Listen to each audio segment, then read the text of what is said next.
స్థలము సిద్ధపరచడానికి నేను వెళుతూ ఉన్నా. ఎవరికి సిద్ధపరుస్తారో స్థలము తెలుసా? నువ్వు విడిపించబడితేనే నీకు స్థలం అక్కడ. నువ్వు పరిశుద్ధాత్మ దేవుని చేత నడిపింపబడితేనే నీకు అక్కడ స్థలము.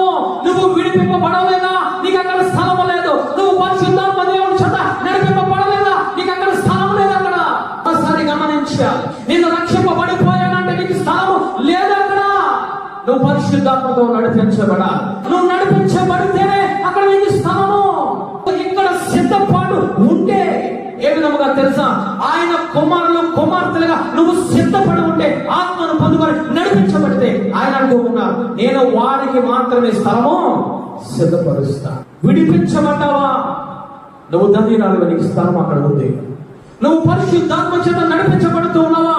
నువ్వు ధన్యురాలుగా, ఆయన అక్కడ సిద్ధపరుస్తూ ఉన్నాడు స్థలాన్ని. రోజు గమనించగలుగుతూ ఉన్నావా తల్లి?